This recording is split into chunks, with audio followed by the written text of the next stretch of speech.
Welcome to Table Talk, the podcast series where clinical experience informs optimal human function. I'm Romy, and our guest today is Danny Orchard. Unfortunately, Brandon couldn't be here with us today, but he's with us in spirit.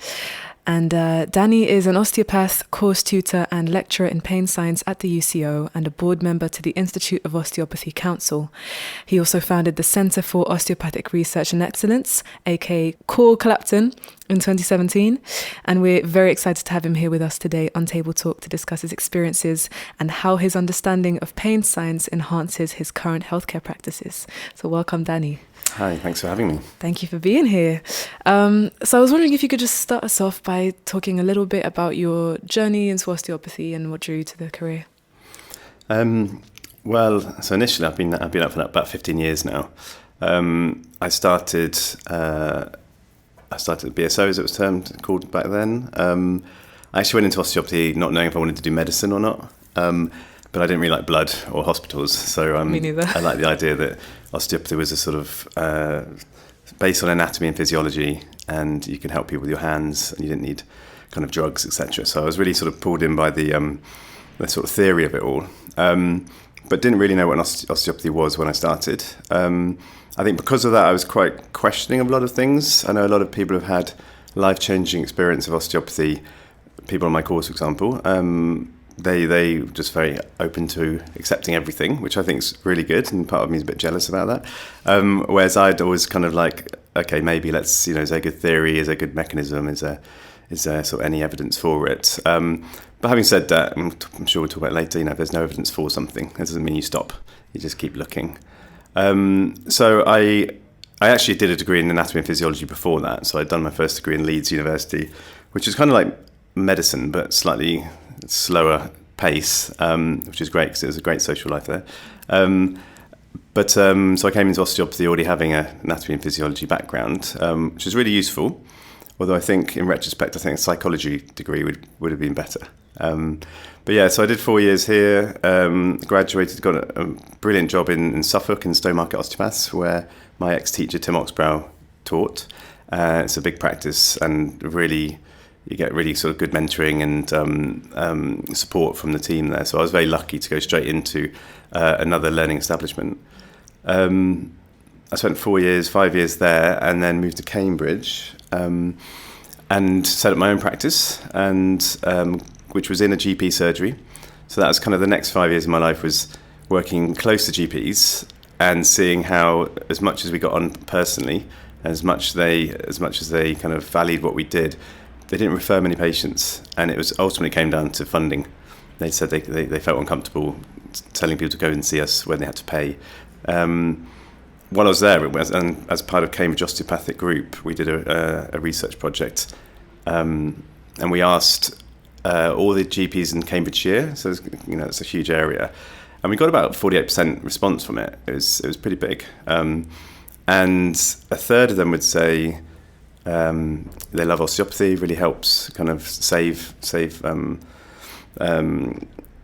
further hospital care, etc. A third would be like, well, there's no money really, sounds great, but, and then a third would literally write, they're quacks, nonsense, which is kind of quite a bit heartbreaking at the time, but also it quite clearly linked to those that didn't know anything about osteopathy. So they didn't know we did 1,000 hours clinical study, they didn't know it's a 4-year degree. So that just made me feel that GPs need to be educated more, not about medicine, just about osteopathy, and we need to have stronger partnerships so they become more aware. I then did a master's degree in pain science at King's College around here, and then moved back to London and started teaching at BSO. So that's about 10 years ago. The UCO, obviously, as it's called now.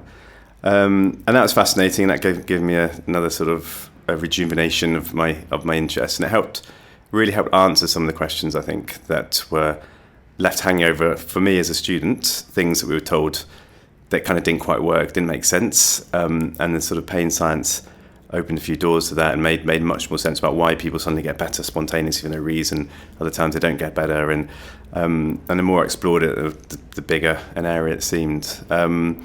And then 5 years ago, started Core Clapton with Duncan Webster, who's my sort of business partner at the time, and it's 5 years has gone by in a flash. We've now seen over sort of, I don't know, 1,000 or two patients. We have a social prescribing pathway whereby social prescribers and health coaches from GP practices refer them into our service.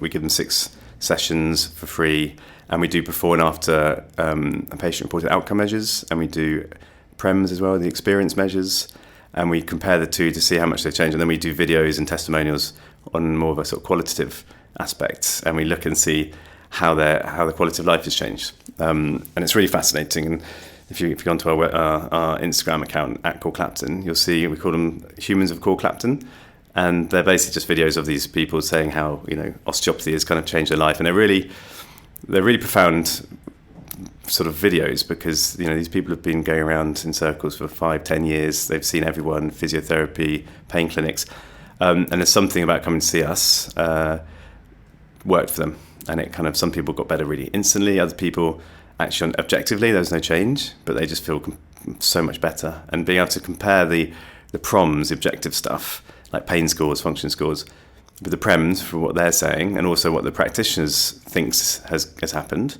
in terms of improvement, you get to see a really nice kind of, you can look at it from 3 different angles and see, have they actually really improved, and what does really improved mean? Ultimately, if the patient feels better, that's more important than a pain score.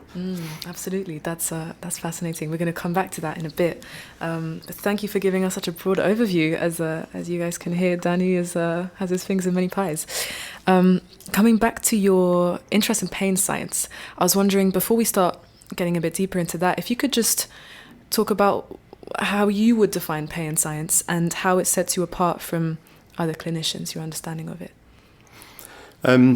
It's great to see that pain science has become a huge thing. So when I first started, it was I think I was told it didn't put bums on seats for CPD and things like that, and it wasn't sexy and all sorts of stuff like that. And I think now it is very much the topic of the moment. I think when I'm treating someone, I still believe very much in the sort of in the changes we can make as osteopaths, physiologically, anatomically. But they just take a lot more time, and they need a lot more patient input. And you've got to work with the physiology. So how long does it take for fibroblasts to lay down tissue? And it doesn't happen within 6 weeks. It's going to take months and months.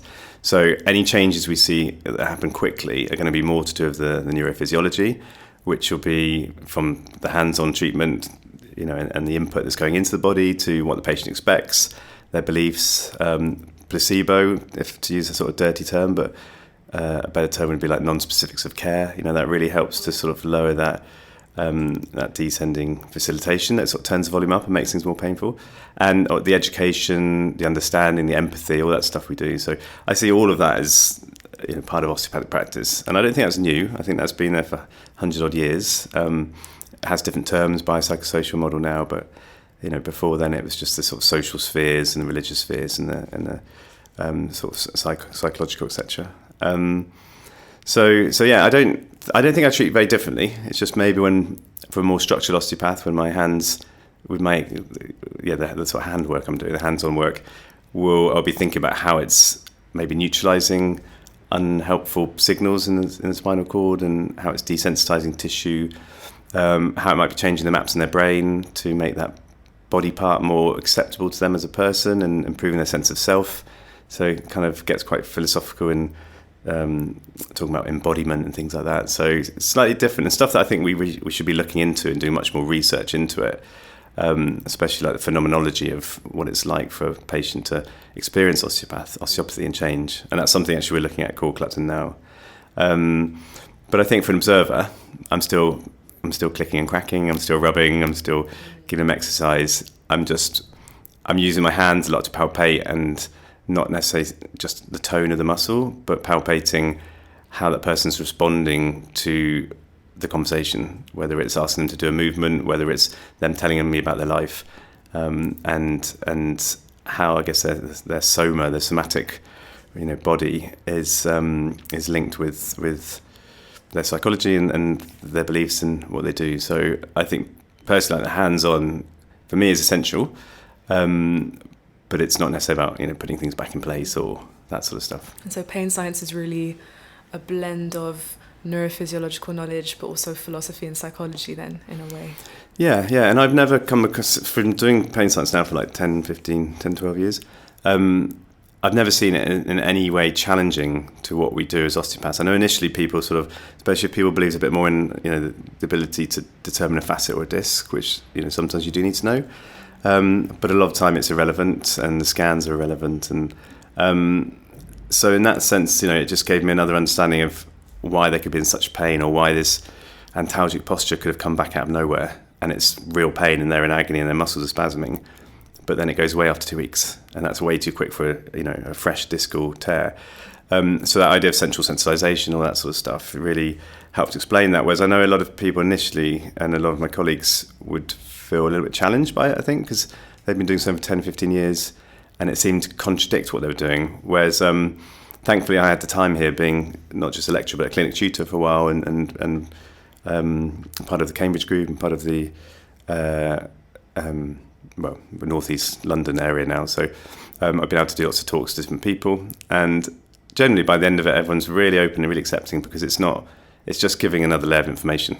It's another filter, just like your orthopedic testing, your rheumatological tests, and your sort of pain science filter. It's just we need to look at patients through all of those to determine what's the biggest factor for their pain now.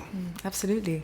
And coming back to the concept of pain, so nociceptors are often loosely referred to as quote-unquote pain receptors, but it's a little bit more complicated than that. And I was wondering if you could talk about what nociceptors actually are and what pain actually is on a neurophysiological level.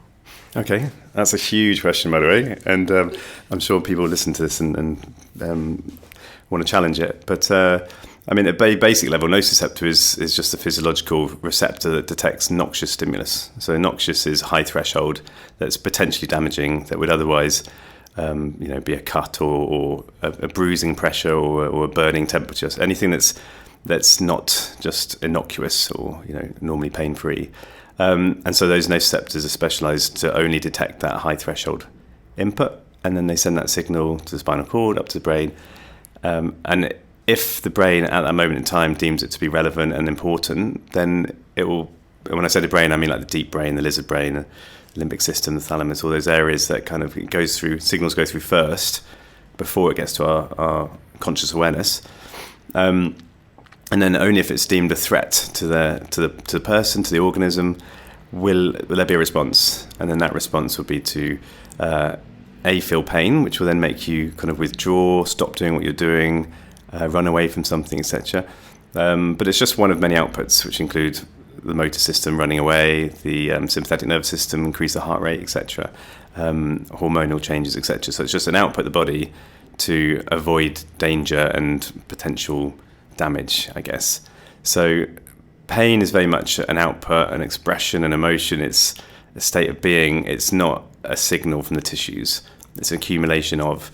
And as soon as we break that down and look at the different ways it can be manipulated unhelpfully by the nervous system and by our surroundings and by what we hear, what we believe, what we see, you can then really start to understand how once a signal reaches the brain, then it's pain, but under the surface it could be very minimal, and on a good day that could be not even touching the surface. It's just a small scrape. I mean, we've all banged our knees and not noticed it and got home and there's a big bruise, and that amount of pressure and tissue damage, if you were focused on it and someone was telling you this is going to potentially break your leg, would be excruciating pain and you couldn't avoid it. But when you're rushing around distracted, it's just a little knock, it's not important. So the importance is the kind of main thing, and all the stuff by Laura Mosley and then the sort of the Explain Pain Noy group stuff talks about, is this a threat really? How much of it is it a threat? So nociception is really important to learn, and to learn how to work with damaged tissue, get sensitive to heat and stuff like that. But it's also important to know when actually there's very little nociception, and that's probably for me where our clinical tests come in, rheumatological, orthopedic testing, all that stuff, to know what's the state of the tissues, so that you can then say quite comfortably that there's probably very little ongoing nociception, and actually we need to, and it doesn't mean it's in the head. That's the other kind of fallacy. People think, well, it's not in the tissues, it's in the head, and that goes back to that sort of mind-body Cartesian splits. So it's about sort of saying, okay, well, it's not the tissue, it's now the nervous system, and that's obviously from the tissue to to the top of the brain. So it's a complex area, and we can work with it in lots of ways. Wonderful. And before we go a bit deeper into how you integrate that knowledge into your clinical practice, we hear a lot about acute pain, chronic pain, and we know the generic definitions, but I was wondering how you would define those terms, considering your experience in that field. Yeah, well, I think they're still used in terms of sort of chronology, just because there's this kind of 6-week acute, 12-week subacute, and then more than 12 weeks chronic. But acute pain, if you ask a patient, acute pain means intense, horrible, etc. And chronic means sort of more in the background but consistent nagging, etc. They seem to be quite different than just this time frame. But I think because we're clinicians and we tend to take the medical approach, we'll think acute tissue damage, something's needs fixing, needs healing, needs us to do something in a more of a passive way maybe. And then chronic is it's more in the head. It's not real tissue stuff, and therefore, and this is not what I believe in, but in a negative sense, people will think it's more psychological, and therefore it's not relevant, etc. I think what we now know with this idea of nociception going up through various synapses, each time it could be amplified, that when it actually reaches our cortex, our consciousness. How many times it's gone through these sort of synaptic amplification processes is super relevant. So knowing about the state of the tissues, but also what was going on at the time, that someone sort of went from being not in pain to suddenly, ow, something really hurts. Like, what happened then? It could be literally they just saw a billboard of someone with a back pain, and their brain just did a little kind of search, just felt or went into the homunculus, just listened out for any signals coming from the back. There's a slight one because they've been sat on a bus for the last hour. But they've also really worried about this niggle they got last week, and maybe their best friend had serious back pain for years, and they've always been a bit paranoid they would get it. And so the onset from being not in pain to in pain may be a visual signal. It could be someone saying something or reading a story, not necessarily the back is suddenly thrown out a ton of nociception because there's a tissue damage. It could be, and obviously if you get a kneed in the back during a rugby match and it really hurts, chances are that's probably as much physical start to the pain. But when we do this, I'm doing currently with the third years, when we look at what we call corticolimbic pain thresholds, it's literally where it goes through the limbic system to the cortex, and that is when it says ow.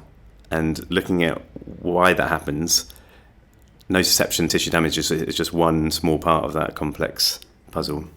Absolutely. Thank you for giving us, I know there's a lot more to be said on that, but thank you for giving us kind of insight into that. And research has shown that a widespread transition from acute to chronic pain constitutes a growing burden on the healthcare system. And in your opinion, what factors may have led to that phenomenon? Well, I think, unfortunately, again, part of sort of the nociceptive signaling pathway, we also have a descending inhibitory pathway. And thankfully that's happening all the time, because if you think about the amount of information coming from our clothes, the temperature, the stimulation in the environment, things we're seeing, hearing, our brain's perceiving that constantly, all the time, but we don't need to know about it. So the sort of chief executive in the top of the brain, which is us, our consciousness, only hears what it needs to know, what's relevant. And thankfully that's done by the descending inhibition, so it stops the signals coming up to the brain. If you just start to remove that inhibition, you start to get more signals breaking through, so you become more aware. So if you're quite worried about, I don't know, your ankle or your knee, you might feel the clothes a bit more, just because your perception is more, you're more aware of it.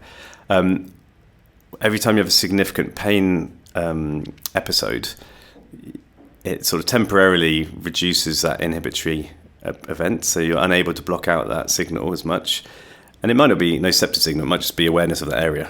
You can sort of psychologically make someone really almost itchy in a body part by just talking about that body part. It's quite easy.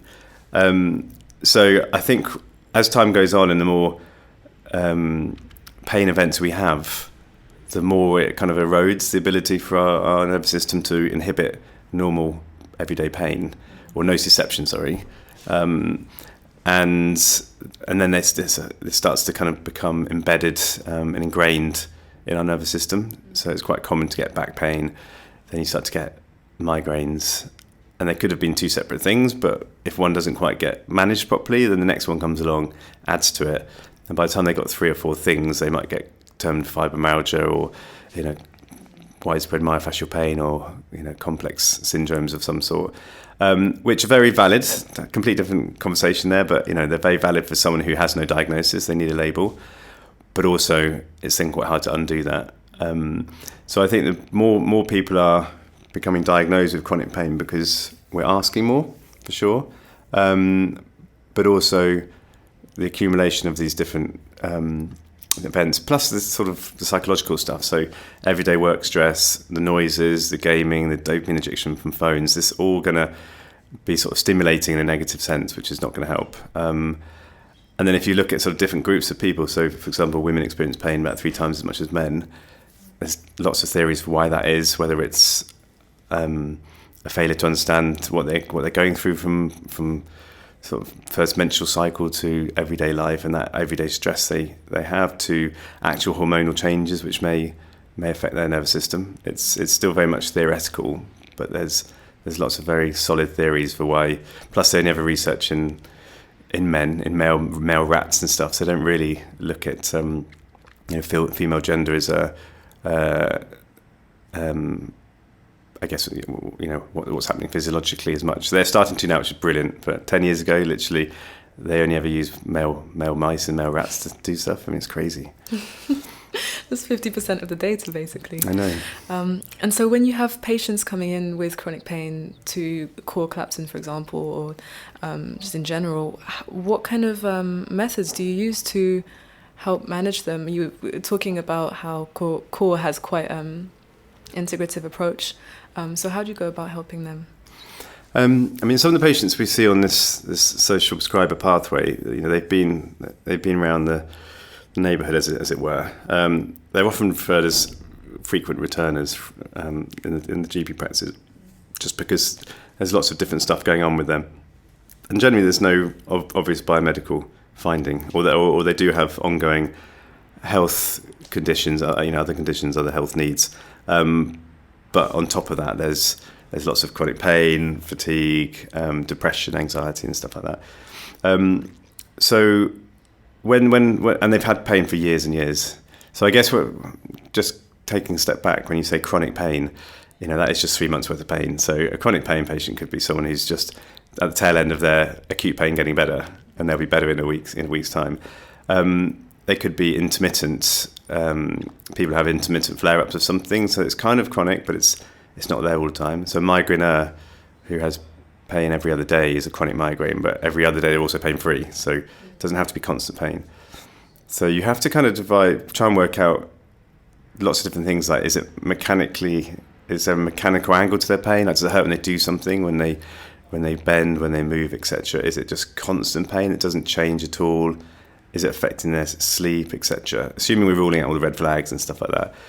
And then you can we don't do subgrouping, but just anecdotally, I guess, you're thinking, right, can I use movement to help reduce this, kind of desensitize stuff?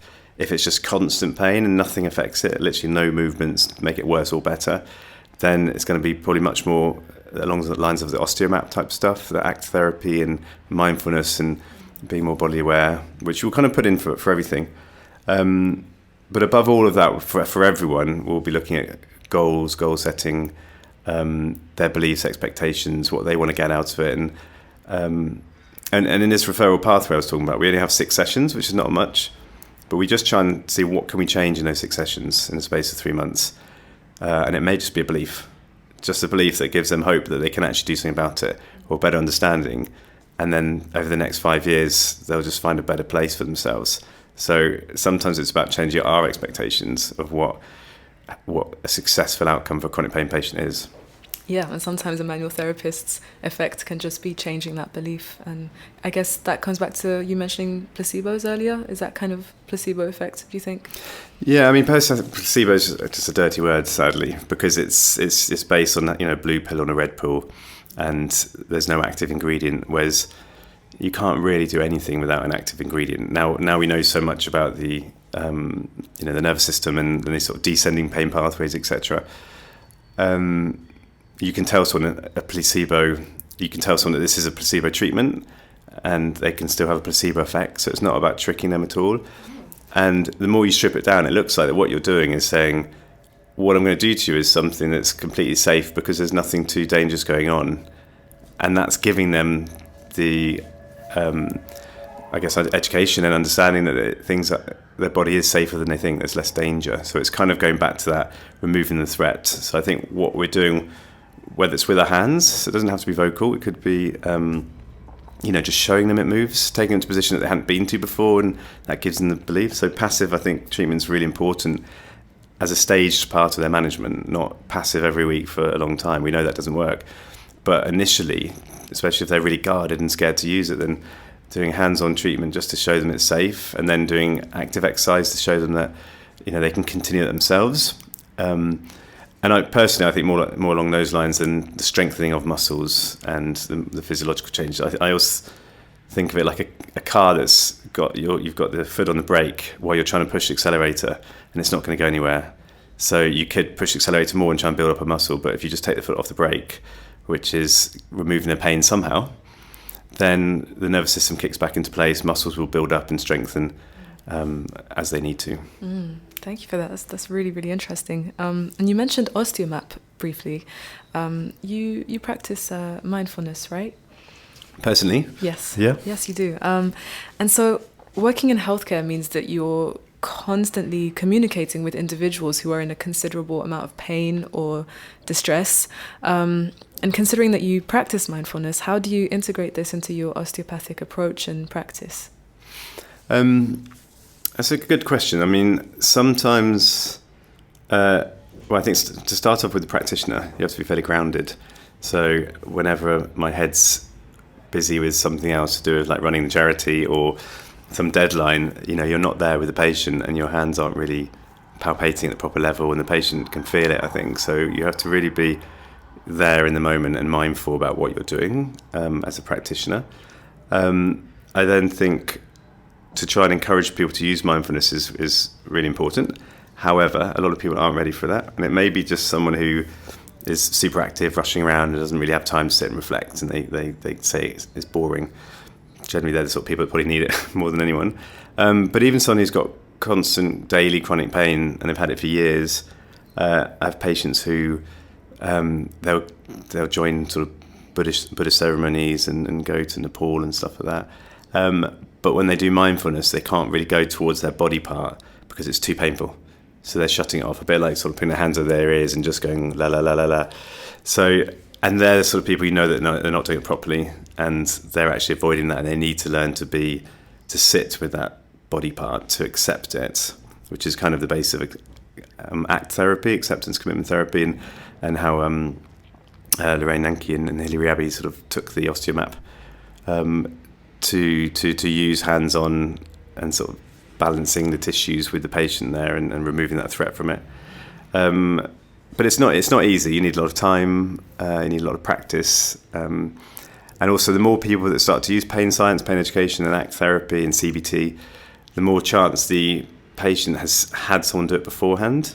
And there's some good evidence to show that if it's done poorly or in a sort of flippant manner, that person's been there, done that, tried it, didn't work, and that's very hard to then say, let's try it again. So it's good that everyone's, I was going to say jumping on the bandwagon, which sounds negative. It's good that everyone's kind of opening up to these new approaches in pain management, but also it's being rushed a bit, I think, and then that can actually have a slightly negative effect. Yeah, that makes sense. But what kind of methods do you use personally for your sort of grounding before going into clinic on a daily basis? I mean, every morning I get up and I do 20 minutes mindfulness. So that's just to like calm the chatter down and focus and get ready for the day. I try and be more mindful through everything. This is very much, I don't know if you're going to get Lorraine Nanke in here, but you should. She's brilliant. She was teaching us about mindful eating and mindful everything. So I try and remember that on a daily basis. Just a couple of minutes here and there throughout the day, I think is as good as a concentrated session. It is hard to do. I'll be eating my food with my phone in one hand and the TV on, and I have to stop and go, no, you don't do that anymore. Stop. So I don't think it's just about going into the clinic room. I mean, that's good to take a bit breath and go in, but I think by doing it throughout the day, then it shouldn't matter what happens. You've got that buffer, that protection. Yeah, it's building up over time rather than just trying to switch into in and out. Yeah, exactly. Because otherwise you can just get distracted and pulled away from it really far too easily. And a lot of these patients, they've had really tough times, and I used to hear really negative sentences like energy vampires, and people don't like treating chronic pain, partly because I think the practitioner feels helpless. They don't know what to do. And I sometimes think if you think about the changes happening in their brain, and it's chronic low back pain should probably be a neurodegenerative condition, because there are changes in the grey matter that's similar to sort of Alzheimer's and aging, etc. It can be reversed, but it's significant. And so when you think of someone who's depressed with chronic pain as along those lines, it makes it a little bit easier to sort of appreciate them and give them the time. I think it's a bit like a child who's just very difficult, and then you find out they've got ADHD. It's like, okay, I mean, you shouldn't have to label someone to give them to understand them, but it just makes it easier for us as clinicians to sort of to think, okay, let me stand back and let's not take it personally. But also because there's a lot of negativity coming out of that person, because life's pretty crap, and they're unable to see humorous sides of things, and these are all because of changes in the brain.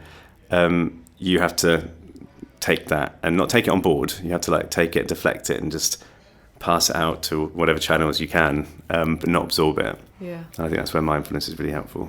Absolutely. I think it can definitely be integrated more, even in university teaching, like at the UCO. That could be really useful. But coming back to your initiative, Core Clapton, I was wondering if you could just tell us some more about how it came to be and what it does, what it is.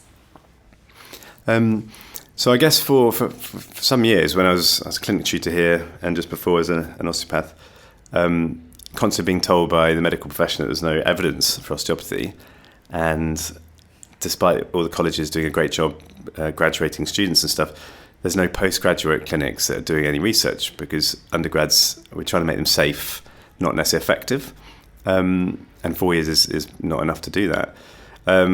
So I knew that I wanted to try and do more research, but it's hard when you're in private practice because you're too busy trying to get patients in and sort of juggling normal clinical life. So that was one thing. Then I knew that I was lucky coming out of college and going straight into a big practice where I had loads of sort of mentoring and support, and that a lot of people didn't. And you can kind of sometimes see who went straight into private practice on their own because they have to quickly ingrain beliefs and have an answer for their patients who are looking them in the eye and saying, well, what's wrong with me? And I think sometimes not being challenged on a daily basis by your colleagues makes you ingrain these beliefs which aren't always correct, and you sometimes become a little less flexible as a clinician. So I just felt it was really important that we have, like junior doctors in hospital, the first 2 years they're learning from the nurses, from other doctors. Those first 2 years are probably more important than the 5 years undergrad. And we don't really have it in osteopathy. So some sort of postgraduate learning or sort of preceptorship year like they have in dentistry, I thought was really important. And also I just didn't like charging patients. I treat old ladies who then open their purse up and give me a £20 note, and you're just like, keep it. So I just wanted to find a way that I could help people without charging them, especially those that can't afford treatment. I think we probably undercharge. We should value ourselves way more. It's just on a personal level, I just find it hard to charge people for stuff. So I was thinking like mentoring, research, lowering the cost of treatment, and it kind of seemed to come together in a nice little triangle that if we could get graduates to come on board as volunteers, it would allow us to lower the price, lower the cost, and then we could do concessionary treatments. We could then sort of free up time for myself and afford to get researchers and stuff to help get on board and look at the numbers and the data gathering aspect. And so that kind of gave us the mentoring and then the research and also the low cost kind of all came together. So it was brilliant. It's been a journey for the last 5 years. I was going to say struggle, definitely a struggle because of COVID and Brexit and all that stuff, but just a journey in terms of learning what works, what doesn't. We've tried loads of models like pay what you can, pay what you want. That doesn't really work because people want to pay very little. So we've now found a nice model where we have a full price clinic and we tell them how much they're helping the concessions. And I think people really like that and they like to come to us because of that. And we're just about to go into our fifth cohort, I think, of students. Each year we take about 4 or 5 on, as well as we have associates. And we're just starting our first research study where we've got NHS ethics for it, and it's looking at older adults, so over 65s, and the effect of osteopathy on them. But we've already treated 120 patients with what they call medically unexplained symptoms, which is like fibromyalgia, chronic fatigue, and had really good success. We just didn't get research ethics for that, so we'll still write it up. It's just, and you can publish it, but it's better when you have proper research ethics for that. So, but this year is kind of the start of the data gathering. The first 5 years was setting up. Now we're going to move forward and hopefully start to publish lots of stuff to show how effective osteopathy can be. That is really inspiring, and it feels like that is a brilliant way to move forward in this profession, osteopathy in general. And you mentioned earlier that you were the responses that some GPs had to osteopathy, and I was wondering what your experience has been like working with them, trying to find compromise and trying to find points where you can meet each other in the middle and work together. Well, when I worked in a GP practice, it was quite interesting that the ones that seemed to take more interest in their patients were a bit more sceptical because it wasn't part of the NHS, so they automatically, but they were keen to learn. And I remember one senior partner, when we had conversations about opiates and how they could make someone more sensitive, they cause hypersensitivity. When he learnt that, he stopped prescribing morphine patches to his patients and fentanyl and stuff, and that was really nice. And then he started referring patients to me once he realised that we had the knowledge.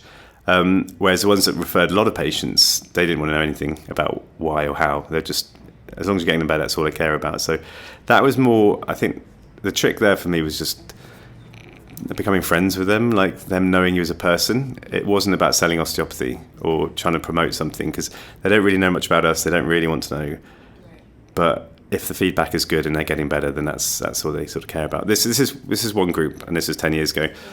Since being in Hackney, in East London, with Core Clapton, we set up there because it's one of the most diverse boroughs in London. It's also one of the most kind of like financially deprived, but also with a lot of rich people moving in, buying houses. A lot of inequality. Yeah, a lot of inequality, exactly. And so we were like, brilliant. So that's perfect for a clinic where people come and pay, but also they're paying to help the low-income people. And there's also, like, I think, the highest number of charities in London there. So we thought it was perfect.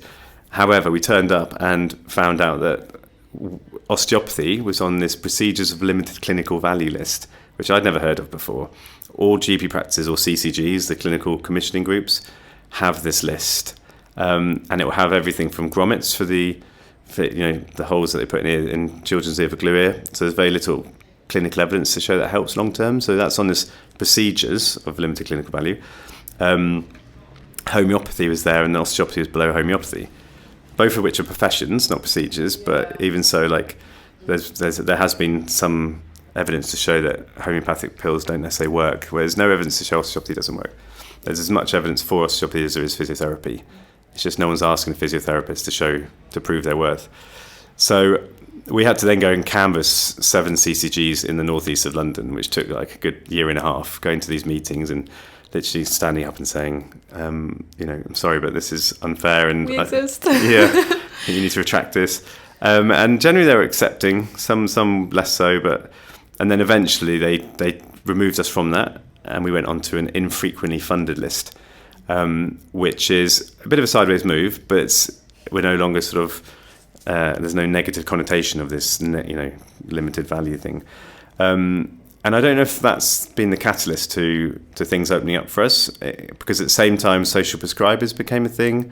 And these are people that are sitting in GP practices, and they get the people who have not so much biomedical problems, but complex kind of biopsychosocial needs. So a lot of people that we would see. And they're prescribing social stuff, so dancing classes, movement therapy, just things, generally free things.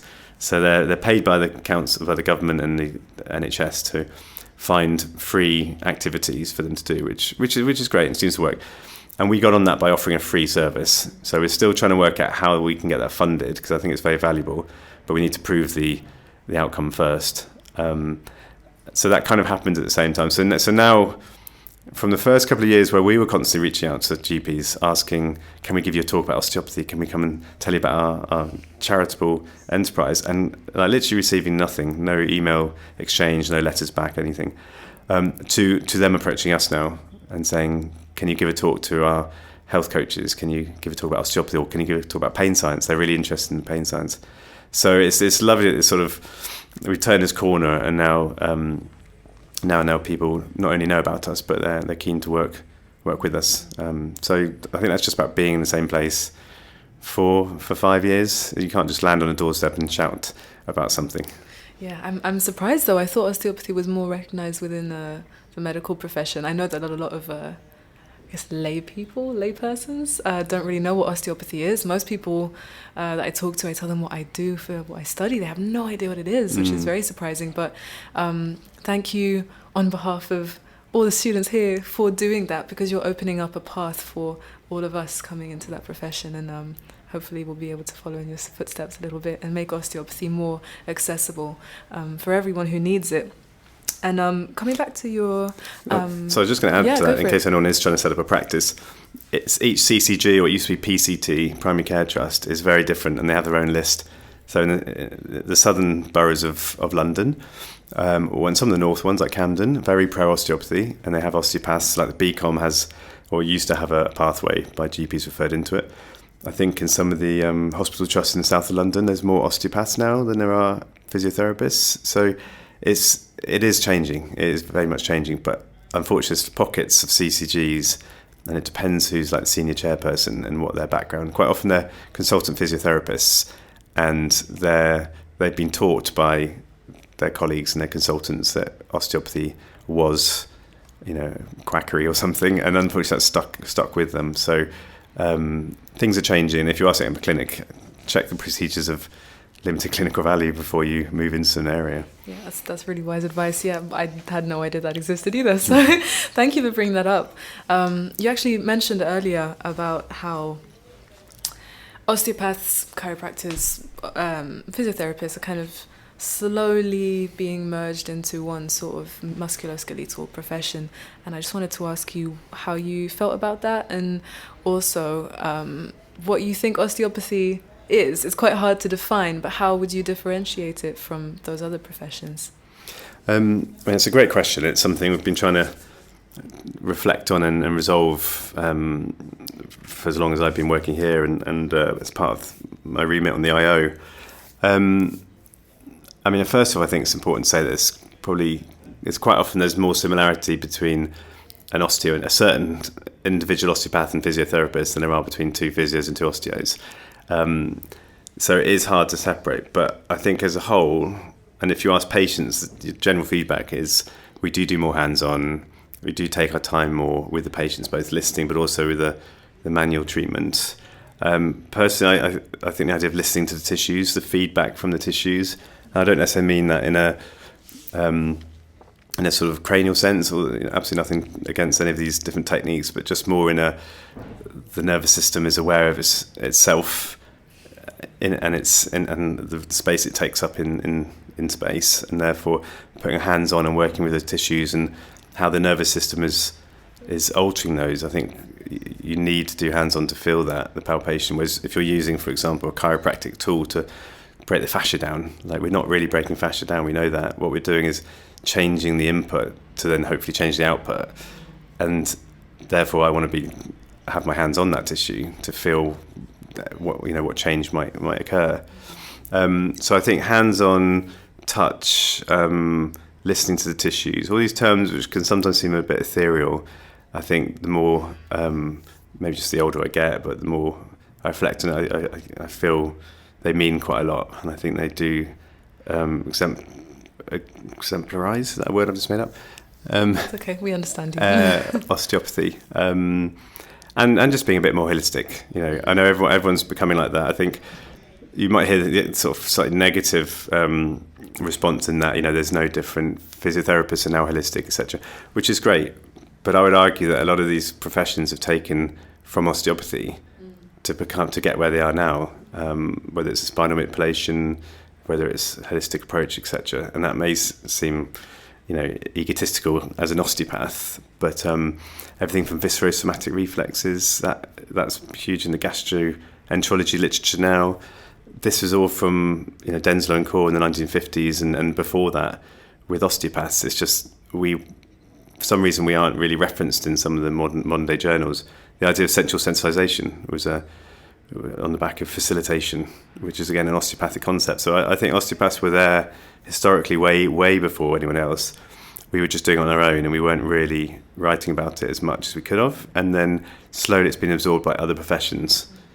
So on one sense, I think everyone is moving towards what works on an evidence-based approach, and also what's more effective. Personally, I think if we did become a generic MSK practitioner, I'd be quite sad, because I think there are differences, and people like to get attracted towards those differences. And I think osteopathy is more of a philosophy. It's how we think about the interaction of the parts, and that sort of deeper thinking, that why. What I find interesting is a lot of doctors don't do master's research projects, so they could do a whole 5-year degree with never having to ask why. It's always, they just learn an intense amount of information of how to fix stuff, but very much along the lines of a manual.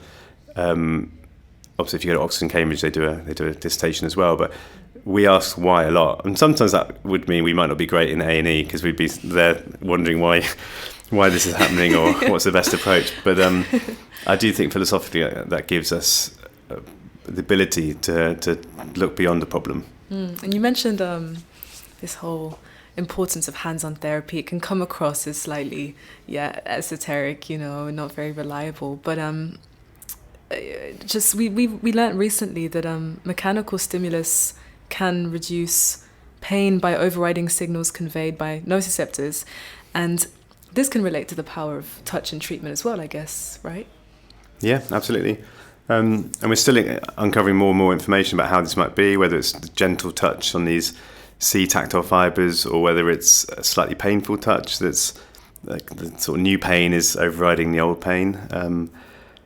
But and you go back thousands of years to Hippocrates and the Greek philosophers who felt that touch was the principle of any medical treatment. I think the reason why it became a bit of a negative thing was because we being manual therapists, so not just osteopaths, were treating chronic pain patients, taking the money and doing passive treatments without any of the other more complex stuff, and that was shown to not work. Some people had great responses, but because majority were not getting better and they were still going back to the NHS and going to pain clinics, then it needed a rethink. So I don't think any of these new techniques or new principles we use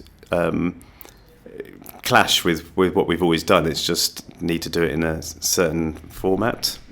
You also mentioned the IO, which is, for those who don't know, the Institute of Osteopathy. And so you're a board member to the IO, right? Yeah, I'm just coming to the end of my 3 years, so I'll be stepping down soon. Okay. But yeah, I have been for 3 years. Okay. And so what have your roles been during your 3 years? They have a mixture of elected osteopathic members and they have non-osteopathic members. A lot of it's about governance, just making sure it's run properly. But the osteopathic members definitely get on board to try and help shape osteopathy and direct it in a way that they think it should go. They get voted on, so I guess they will have canvassed people to say what they're doing. It's not quite like a general election. I didn't really say what I was going to take to it. I just said vote for me, and some people voted for me. But yeah, it's hard to say what sort of impact you have because there's so many projects going on, and historically it used to be the British Osteopathic Association, which is like the trade body, and that was about looking after the profession, whereas the GOC is looking after the public. And then the third entity most professions have, like medicine, would be like a royal college, which dictate curriculum, stuff like that. So we don't really have that third group. So the IO is doing a lot of the stuff. During the COVID, it was letting people know what we should or shouldn't be doing. Not so much telling them what they should, but just suggesting what would be a best practice. And that was a really useful sort of role they played. And I know they're looking at this preceptorship that we talked about, so this junior doctor in hospital type thing, so a first year out postgraduate stuff. But the way we have to do stuff is very gently and slowly, and as the profession wants. There's no room for anyone to jump in and say this is what we need, because we are. The profession kind of has as much say about its own profession as anyone else. Absolutely. It seems from what you're saying that osteopathy has been it's had quite stable principles, and they have proven to be effective, but there's been insufficient research and it's been quite slow moving. But hopefully things are, with the research coming together with the actual kind of experience of patients, hopefully osteopathy is going to rise in people's esteem of it. Yeah, and it's unfortunate that we haven't done as much research as we could have done as a profession. They used to be doing it as I said, in the 50s, and in 1910 they were doing stuff, and but for the last 20, 30 years it's been more sort of psychological, clinical reasoning type research, none to do with hands-on or the effect it has on the brain, MRI scanners. There's lots of universities looking at this stuff in different ways in terms of neurophysiology, and it'd be very easy for us to join up with them and use these tools to see what change you might be making and how to enhance treatment. It's just that I guess there's not enough places that are funded for people to do this, and we're all having to work, and colleges like the UCO don't have the funds to do this, so it's difficult to know where it's going to come from. We need more osteopaths who maybe have jobs in the NHS or maybe just comfortably financially to do PhDs and link up with other universities to use their sort of tools and investigations, so that we can actually look at some of the more subtle side of osteopathy, I think. Absolutely. And coming back to you, how do you avoid becoming stale in your practice in order to have the optimal effect on your patients? I remember when I first graduated being told it's a journey, and I think I was a bit too kind of young and full of energy to appreciate that, and it used to annoy me a little bit, especially with some of the softer skills. You're told to sit back and let it come to you, and I was thinking, no, but I'm just turned 30 and I want to be running at it. So for me, pain science was a great way to learn all that stuff, and it helped me, probably helped my mental health as well. But now I'm a little bit older, I can reflect on it and see that it is a sort of slow journey, and some of the things that I might have dismissed before I can come back to and think, actually now's the time for me to look at that. So I really try to not throw the baby out the bath water, to use that sentence. Never dismiss anything, just put it maybe to different ends of a sliding scale of how likely it is to be relevant now to me, but always sort of revisit it in the future. So I've done a classical course, I've done some cranial courses, I've done lots of different stuff just to see what works for me at that time, and I'll probably do more of these in the future. But a lot of it is just being there, being present, and listening, which I don't think we do. We give a lot of advice to our patients, a lot of time at our patients, not necessarily with our patients. And I think just being there, whether it's hands-on and palpating or listening to what they want, I think is probably the biggest thing I've learned in the last 5 years, rather than trying to push my agenda onto a patient. Thank you so much for that insight. If you're happy, I think we can leave it there. Thank you so much for your time and being so open about all these things today.